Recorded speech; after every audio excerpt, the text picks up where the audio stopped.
Assalamualaikum warahmatullahi wabarakatuh. Perkenalkan, nama saya Gilang Muhammad Anwar.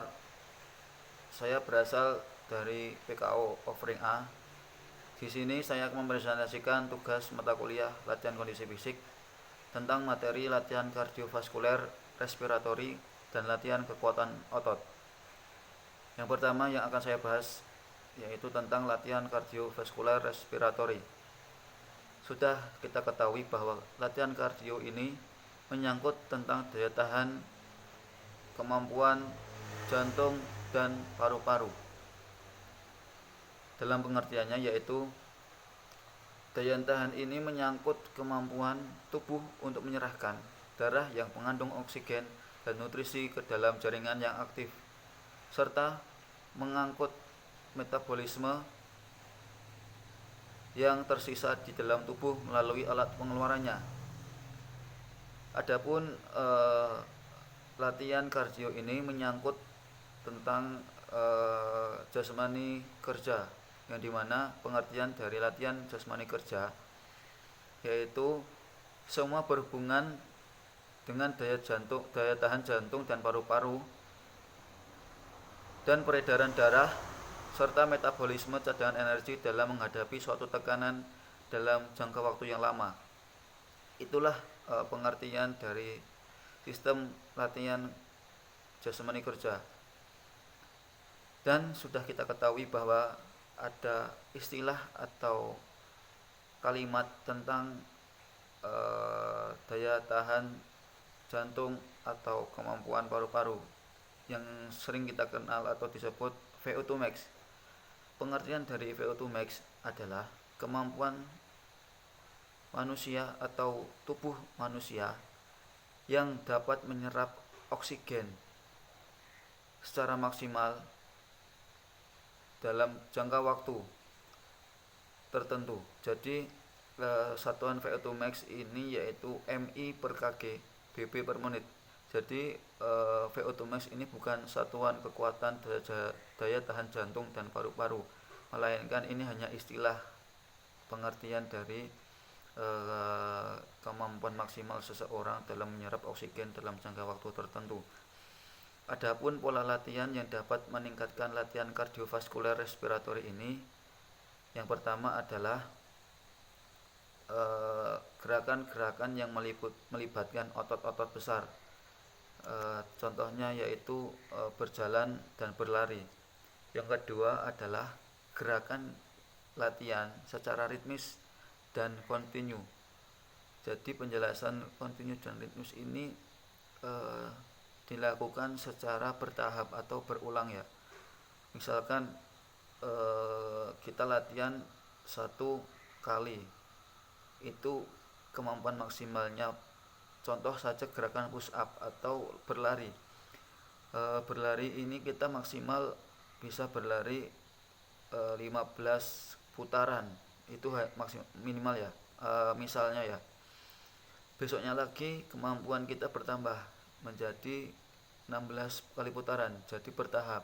Jangan langsung kita memberikan beban berlebih kepada tubuh kita yang tidak sesuai dalam kemampuan kita. Contoh gerakan continuous dan ritmis ini bersepeda atau berenang dengan dilakukan melibatkan kecepatan ya. Dan pola latihan yang ketiga yaitu sifat gerakannya aerobik, yakni gerakannya dilakukan dengan intensitas sedang dan diukur dengan kenaikan detak jantung yang melibatkan dalam latihannya. Jadi seperti lari dengan kecepatan sedang. Untuk meningkatkan kemampuan paru-paru dan jantung, maka dalam latihan ini dilakukan sebanyak minimal 3 sampai maksimal 5 kali per minggu dengan intensitas menurut saya ini dilakukan secara intensitasnya 75% sampai kemampuan maksimal seseorang dari detak jantung normal. Dan waktu untuk setiap latihan saya kasih minimal 20 sampai 60 menit tanpa berhenti. Jadi belum kalkulasinya belum sampai ke dalam istirahat juga. Mungkin kalau waktu istirahat dikalkulasi, maka satu setengah jam dalam latihan. Latihan daya tahan dalam arti endurance sirkulator respiratory ini ada beberapa istilah dalam latihannya. Yang pertama antara lain fartlek. Fartlek ini kombinasi antara lari pelan dan cepat dengan variasi tanpa melakukan istirahat. Dapat dilakukan di lapangan sepak bola atau daerah yang berbukit. Jadi ada variasi larinya dari yang lambat, cepat atau sedang. Yang kedua yaitu cross country atau lari jarak jauh, dan dapat dikatakan maraton di alam terbuka. Jadi lari jarak jauh ini kecepatannya tidak selalu cepat ataupun lambat. Jadi intinya lari jarak jauh ini adalah stabil. Cardiorespiratory endurance atau kekuatan daya tahan jantung dan paru-paru memiliki pengertian secara luas yang bertujuan untuk meningkatkan kemampuan daya tahan jantung dan paru-paru yang selalu bergerak dalam tempo sedang sampai cepat dalam jangka waktu yang lama.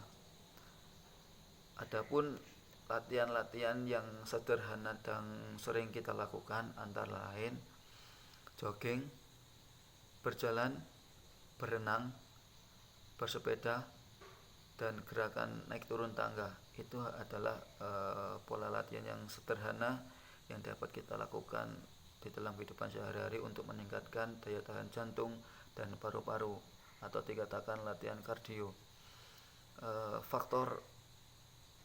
Faktor dalam kerja ini yaitu yang sangat penting adalah latihan kardio. Latihan kardio ini adalah faktor utama untuk meningkatkan stabilitas tubuh kita untuk melakukan suatu kerja, dapat meningkatkan kesegaran jasmani dalam tubuh kita dan meningkatkan semangat untuk bekerja dalam kesehariannya. Untuk materi yang kedua, saya akan menjelaskan tentang latihan kekuatan otot. Pengertian dari kekuatan yaitu suatu kemampuan kondisi fisik manusia yang diperlukan dalam peningkatan prestasi belajar gerak.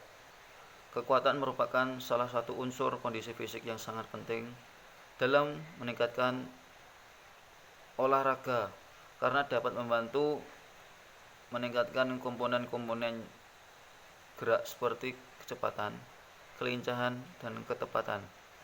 Latihan merupakan suatu aktivitas yang dilakukan secara sistematis dan berulang secara berencana dalam meningkatkan fungsional tubuh. Kekuatan adalah kemampuan otot tubuh untuk melakukan kontraksi guna membangkitkan tegangan terhadap suatu tahanan. Menurut Harsono, kekuatan merupakan unsur yang sangat penting dalam aktivitas olahraga. Sudah saya jelaskan sebelumnya bahwa kekuatan dapat mengurangi resiko kita dalam melakukan aktivitas sehari-hari dari cedera dan jatuh. Manfaat kekuatan bagi tubuh kita adalah sebagai penggerak setiap aktivitas fisik. Contohnya tadi seperti olahraga, kerja, atau aktivitas lainnya. Yang kedua yaitu sebagai pelindung dari resikonya cedera. Jadi kita memiliki kekuatan otot ini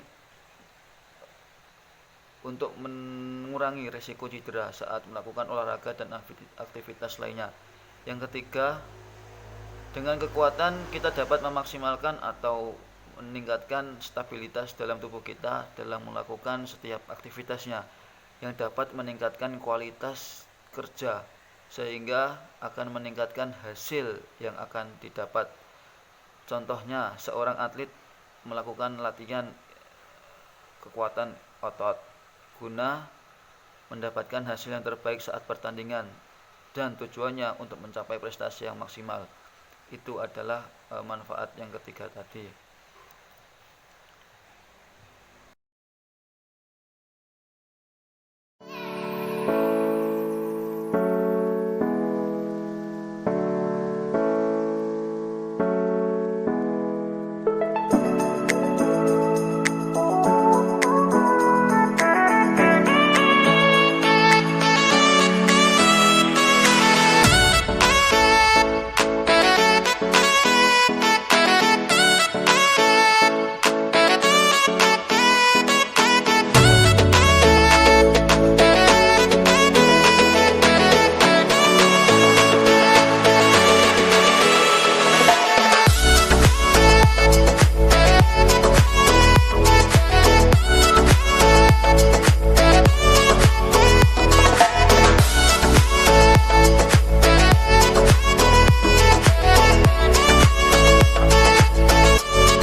tadi adalah contoh latihan kardiovaskuler, respiratori, dan latihan kekuatan otot.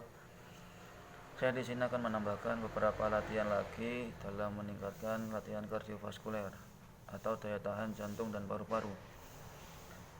Gerakan yang dapat meningkatkan daya tahan jantung dan paru-paru yaitu ada gerakan berenang, terus kita dapat berlari dalam permukaan atau jalan yang menanjak, itu termasuk latihan daya tahan jantung dan paru-paru. Untuk yang kedua, latihan kekuatan, saya menambahkan beberapa gerakan atau latihan yang dapat meningkatkan kekuatan otot. Yang pertama yaitu latihan squat jump. Latihan squat jump adalah latihan yang sangat berpengaruh dalam kondisi fisik, terutama dalam kekuatan otot. Latihan squat jump ini adalah termasuk lower body, di mana latihan squat jump ini meningkatkan kekuatan otot pada paha. Yang kedua ada lompat dada atau jump chest. Lompat dada adalah suatu gerakan untuk melatih kekuatan power tungkai dengan gerakan melompat. Posisi kaki diangkat setinggi-tingginya sampai dalam dada. Yang ketiga adalah latihan lompat tangga atau jump leader. Latihan jump leader ini memiliki tujuan dan manfaat untuk meningkatkan koordinasi dan kecepatan pada kaki dan dapat meningkatkan otot pada kaki. Dan keempat, latihan sprint. Latihan sprint ini juga dapat meningkatkan daya tahan jantung dan paru-paru. Mungkin itu saja video dari saya, semoga bermanfaat. Saya Gilang Muhammad Anwar undur diri. Wassalamualaikum warahmatullahi wabarakatuh.